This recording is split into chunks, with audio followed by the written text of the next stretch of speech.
morning, McFarland Lutheran Church and friends. I'm so glad you could join us this morning. We have been gifted with such incredible weather lately. I hope you've been able to enjoy the sun either outside or by an open window. Well, welcome back to another Bible study on the Gospel reading for this coming Sunday. If you want to join Hulda Ellisted and other members of our congregation for a Zoom-based conversation on this text, email Hulda and she will gladly send you the link. And they meet on Thursdays at 7 p.m. So let's start by reading the assigned text for this coming Sunday, Matthew 22, 15 through 22. Then the Pharisees went and plotted to entrap Jesus in what he said.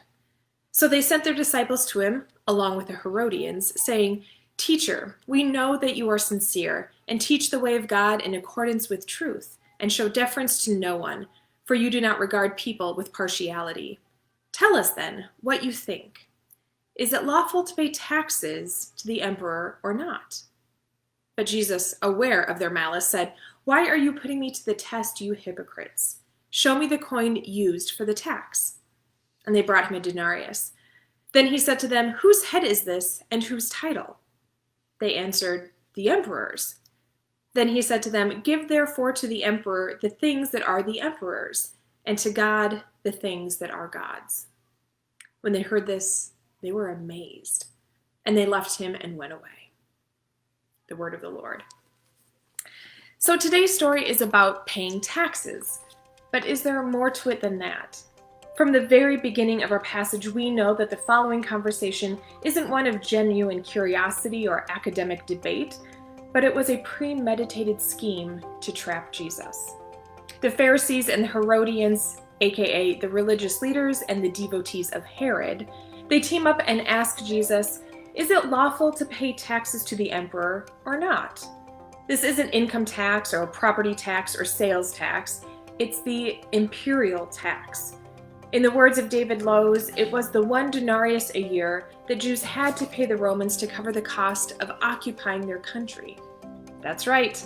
They were paying their oppressors to, well, oppress them. As you can imagine, your everyday Israelite was not thrilled by this tax. If Jesus spoke in favor of the tax, the ever-increasing crowds that have been following him would vanish, if not turn against him. The Pharisees would be pleased with this turn of events. If Jesus spoke against the tax, it would be considered treason against the occupying force of Rome. The Herodians would be pleased with this turn of events. So I'm going to give credit where credit is due. This was a pretty great trap. Jesus is given an either-or question, and both answers are going to get him into serious trouble. But in classic Jesus fashion, instead of falling into the trap, he instead offers a third option to answer their question. He says, "Give therefore to the emperor the things that are the emperor's, and to God the things that are God's." Author Debbie Thomas writes about this answer, which is what I consider to be the interpretive key to this text. She writes, Jesus doesn't say that there are two distinct realms, the religious and the secular, and that they require our equal fidelity. What he says is far more subtle and complicated. The coin is already the emperor's. There's his face stamped right on it, so give it to him. But then, consider the much harder question. What belongs to God? Thomas continues to write about how in an account of creation from Genesis, humans are made in the image of God. Like the coin with Caesar's image stamped on it, God's likeness is stamped onto us and upon us. God's signature is written across our very beings. We are made by God and we have God's image in us and on us. So then how are we giving to God what is God's? Everyone I meet is also stamped with the likeness of God. So am I treating them as such? Unfortunately, Jesus doesn't give us a detailed T-chart with what belongs to the religious in one column and what belongs in the secular in the other. This would be impossible because, in the words of one author, the kingdom of God, represented by Jesus, embraces all of life. There is no place or scenario or context in which we are not a disciple of Christ made in the image of God. Our baptismal identity doesn't turn on and off depending on the situation.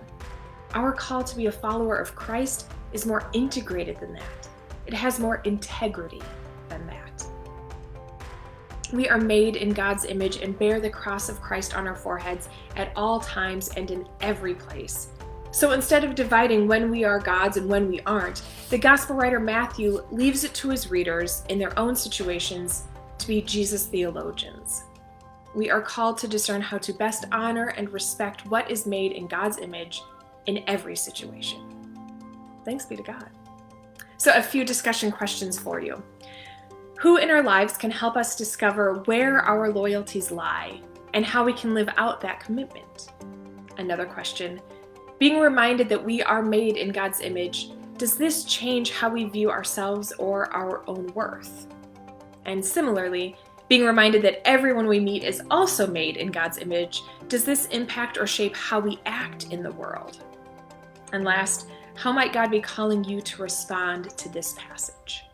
So, a few things to chew on and think about, and maybe you can discuss some of those ideas with some others tomorrow evening with Hulda on Zoom. So thanks for joining me this morning, church, and I hope you have a great day. God bless.